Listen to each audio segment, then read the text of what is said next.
আজকের রেসিপি তিলকুনি পিঠা। পুরানো দিনে হারিয়ে যাওয়া পিঠার মধ্যে এই তিলকুনি পিঠা। আগেকার দিনে নানি দাদিরা এই পিঠাটা খুব বাড়িতে বানাতেন। আজকে আমি সেইভাবে একই পদ্ধতিতে আপনাদের সাথে শেয়ার করেছি। আর যদি আপনাদের ভিডিওটা ভালো লাগে লাইক কমেন্ট শেয়ার সাবস্ক্রাইব করবেন।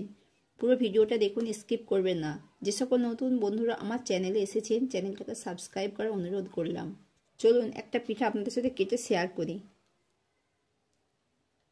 দেখুন আমার পিঠাটা দেখুন কত সুন্দর হয়েছে দেখুন, এবং খেতে অপূর্ব হয়, না খেলে বুঝতেই পারবেন না। এই পিঠাটা প্রায় বাঙালিদের মন থেকে মুছেই গেছে।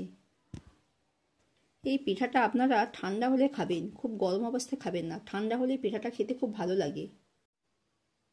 আমি এখানে খোসা ছাড়ানো সাদা তিল নিয়েছি। তিলটাকে কড়াতে দিয়ে দিলাম। এবার এটাকে মুচমুচে করে ভেজে নেব। একদম অল্প আঁচে, একদম হালকা আঁচে এটাকে একটু ভেজে নেবেন। এইভাবে উল্টে পাল্টে বারবার নাড়তে থাকবেন। একটু মুচমুচে করে ভেজে নেবেন। জোরে আঁচ দেবেন না, নিচে ধরে নেবে, তাতে তেতো ভাব আসবে। আপনারা অনবরত নাড়তে থাকবেন। এইভাবে নাড়তে নাড়তে এটাকে মুচমুচে করে ভেজে নেবেন। আমার এটা ভাজা হয়ে গেছে। এবার আমি এটাকে নামিয়ে নেব। আপনারা জল ছাড়া এটাকে শুকনো বেটে নেবেন। শিলেও বাটতে পারেন, গ্রাইন্ডারেও বাটতে পারেন। আমি এটাকে শিলেতে বেটে নিলাম, হালকাভাবে বেটে নেব। এইভাবে আপনারা বেটে নেবেন।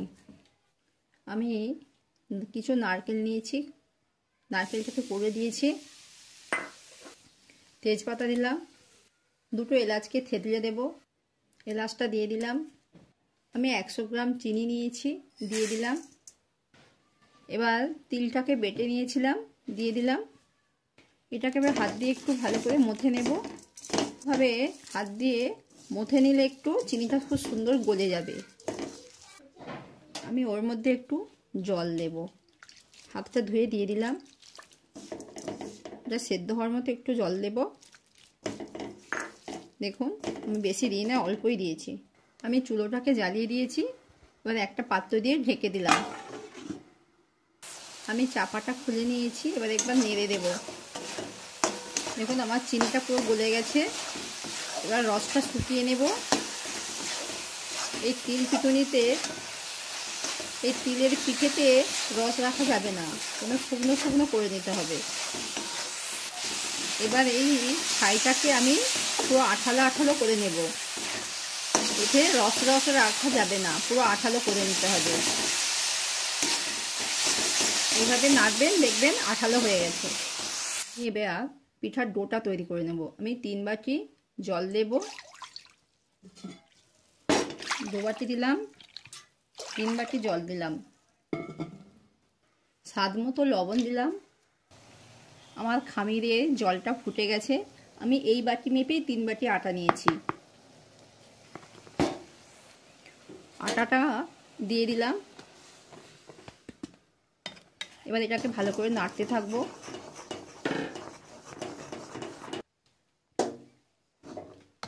আমি এটাকে ভালো করে নেড়ে নেব। আপনার খামিরটা যত ভালো হবে আপনার পিঠেটা তত সুন্দর হবে। এই খামিরটাই হচ্ছে আসল। এইভাবে আপনারা উল্টে পাল্টে খামিরটা রেডি করে নেবেন।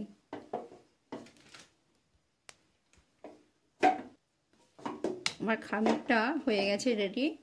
এবার এটাকে নামিয়ে নেব, নামিয়ে ঠান্ডা করে নেব। দেখুন কত সুন্দর খামির হয়েছে। দেখুন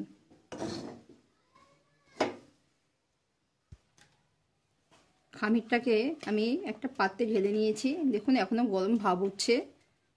এবার আমি অল্প অল্প করে হাতে জল নেব। জল হাতটা দিয়ে এটা খামিরটাকে একটু চটকে নেব। এইভাবে আপনারা চটকে নেবেন। প্রচণ্ড গরম, আমি হাত দিতে পারছি না এখন। এটা গরম থাকতে থাকতে চটকে নেবেন, তাহলে খুব ভালো হয়। আমি জলের মধ্যে হাতটাকে ভিজিয়ে নিয়েছি, হাতের এখানটা দিয়ে আপনারা চটকে নেবেন। এইভাবে একটু ভালো করে মথে নিলে, এইভাবে মথে নেবেন। আমি খামিরটাকে মথে নিয়েছি, এবার এইটাকে বেলে নেব। দেখুন আমার খামিরটা কত সুন্দর স্মুথ হয়েছে, দেখুন খামিরটা দেখুন স্মুথ হয়েছে। এইভাবে আপনারা চটকে নেবেন, তাহলে খুব ভালো হয়। আমার মথা হয়ে গেছে, এবার আমি এটাকে বেলে নেব।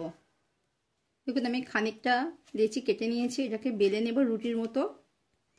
আমি এটাকে আপনারা আটা কিংবা ময়দা দিয়েও বেলে নিতে পারেন। আমি আটা দিয়ে বেলে নিলাম, একটু স্প্রেড করে দিলাম, তাহলে আমার তাড়াতাড়ি হয়ে যাবে। এবার এটাকে বেলে নেব।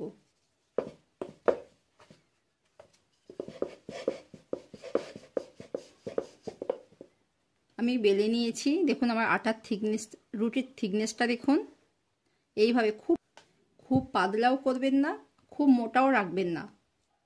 আমি একটা বাটি নিয়েছি, বাটির মাপ করে কেটে নেব। এইভাবে আমি সবগুলোকে কেটে নেব।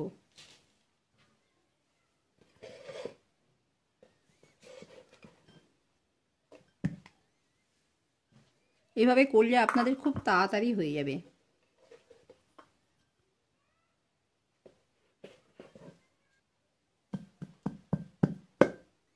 দেখুন আমি এবার এর মধ্যে নারকেলের যে ছাইটাকে মেরে রেখেছিলাম সেটাকে দিয়ে দেব। আমি ছাইটাকে দিয়ে দিয়েছি, এবার এটাকে মুড়ে দেব। এভাবে একটু চেপে চেপে সিল করে দেবেন। এবার এটাকে আমি নকশা করে দেব। এভাবে মুখটাকে আরেকটু ভালো করে সিল করে দেবেন।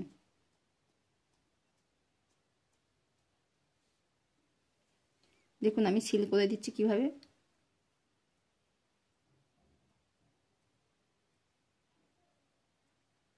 আপনারা একটু দেখতে থাকুন। আর যদি ভিডিওটা আপনাদের ভালো লেগে থাকে, লাইক কমেন্ট শেয়ার সাবস্ক্রাইব করবেন। পাশে থাকা বেল বাটনটিতে ক্লিক করে দেবেন। আর যে সকল নতুন বন্ধুরা আমার চ্যানেলে এসেছেন, আমার চ্যানেলটাকে সাবস্ক্রাইব করে রাখবেন, অনুরোধ করলাম। দেখুন আমার পিঠের লুকটা দেখুন কত সুন্দর। আমি এইভাবে সবগুলোকে বানিয়ে নেব। দেখুন আমি পিঠাগুলোকে বানিয়ে নিয়েছি, এবারে একটা হাঁড়ির মুখে জল দিয়ে সেদ্ধ করে নেব। আমি পিঠাগুলোকে বানিয়ে নিয়েছি। আমি একটা পাত্রে হাঁড়ির মধ্যে জল দিয়েছি, মুখে একটা কাপড় বেঁধে দিয়েছি, একটা জায়গা দিয়ে ঢাকা দিয়ে দিলাম। আমার জলটা গরম হয়ে গেছে, এবার ওর মধ্যে পিঠেগুলোকে দিয়ে দেব। এইভাবে দিয়ে আপনারা সবগুলোকে সেদ্ধ করে নেবেন।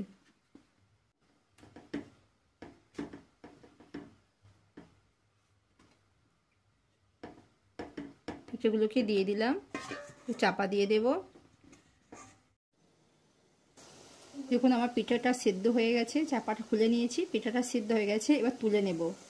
পিঠাগুলোকে আমি 10 মিনিট করে ভাপিয়ে নিয়েছি। এবার এইভাবে আস্তে আস্তে তুলে নেব।